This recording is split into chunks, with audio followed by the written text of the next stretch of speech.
Hey out there in the void. Phoebe Rizzo again. Okay,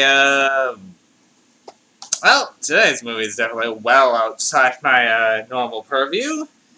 But if I, since everything about this made it look like it was one of my normal kind of films, but it wasn't by any stretch of the imagination.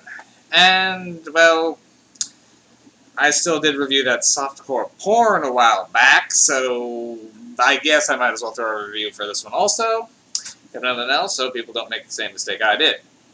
Now, that maybe that's making this movie sound like a bad film. It really isn't. It's just, well, if you've watched any of my videos, you know the kind of movies I review.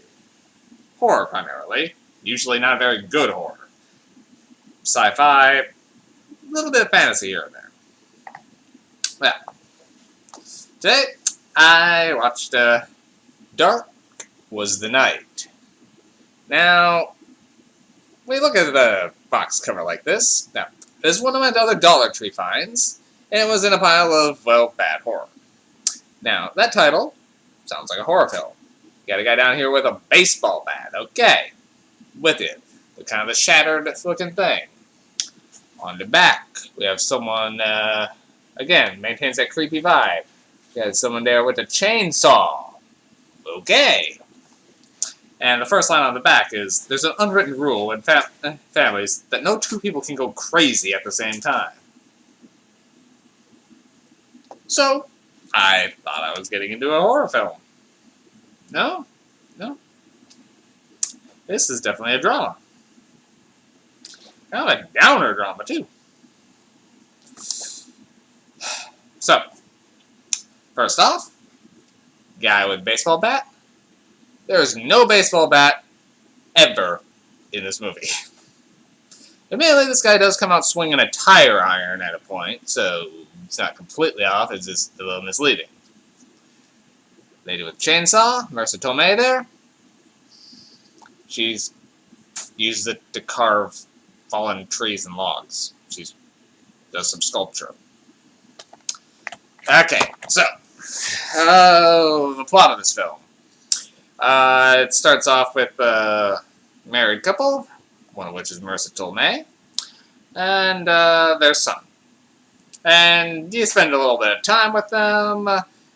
The father in question here does a bit of guitar work, he plays some local clubs. Son's not sure what he wants to do, maybe follow in his father's footsteps. He's a teen, he doesn't really know yet.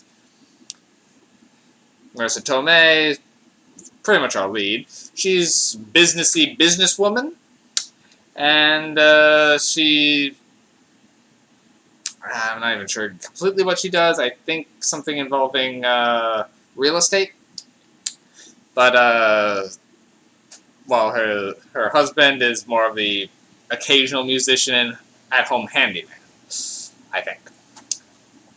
Anyway, at one of his shows, which she doesn't even seem that thrilled to be there, but she's trying to be supportive, I think, he gets involved in an altercation he really didn't need to get involved in, and gets hit on the back of the head with a tire iron, and is killed.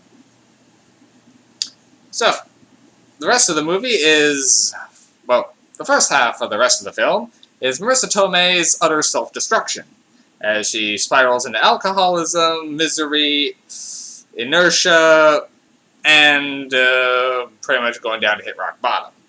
While her son does everything he can to hold this family together, while trying to hold in his own grief. Until it reaches a very awkward point where she's drunk off her ass and makes some very poor choices around her son, which triggers his downward spiral. And at that point, she realizes she needs to get her shit together and starts going to AA meetings. So as she starts working his way back up, her son is now on the downward spiral, blowing off his friends, making bad choices, and ultimately contemplating the murder of the person who killed his father. Before eventually just deciding to go off and live in the woods. while Mr. Tomei is doing at that point, Age has built herself back up and is now trying to reach back out to her son. Yeah. It's not a cheery film. Okay. So, good points. This movie is very well acted, particularly Marissa Tomei. There are some points where, if you've seen A Family in Crisis, yeah, there's some things that hit a little close to home that I've seen, particularly with the mother desperately trying to hold on to that relationship.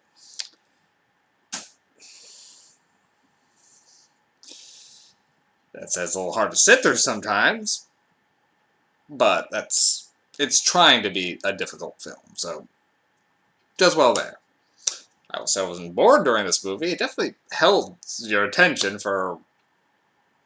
You wanted to see them fix this. Atmosphere, pacing, all done pretty well.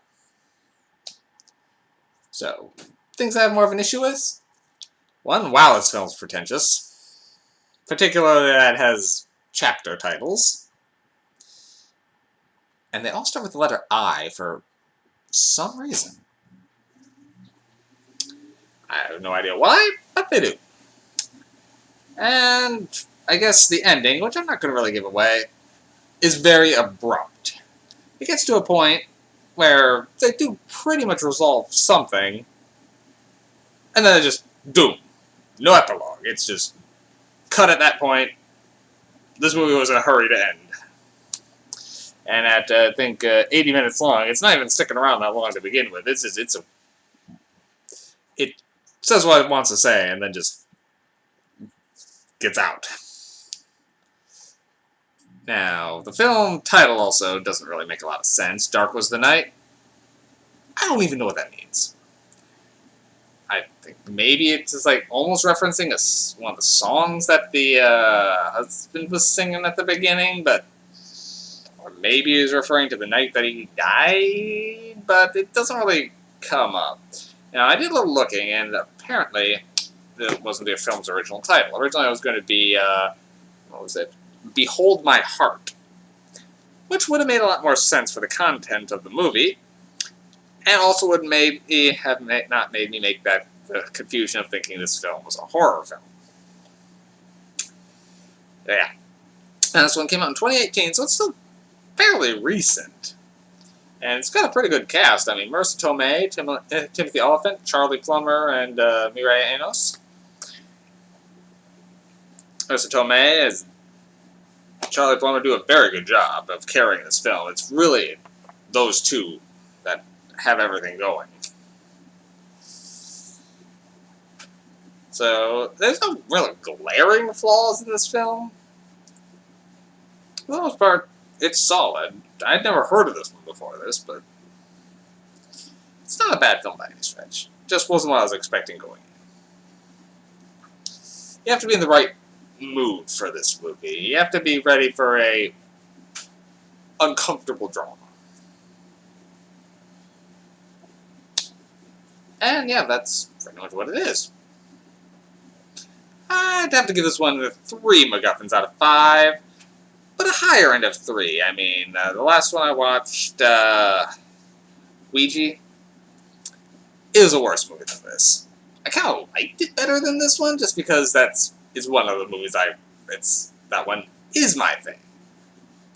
But I can definitely say that this one was a better put together movie. Much tighter film overall. So, I guess another question that I have for this movie is how did the family manage it when Marissa Tomei is so despondent. She's clearly been missing work. All she does is sit around and just stare. And the son even points out that how are the bills getting paid? Like, a lot of them are on auto pay, so they're fine, but I guess the mortgage wasn't, and they just kind of stopped talking about it after that.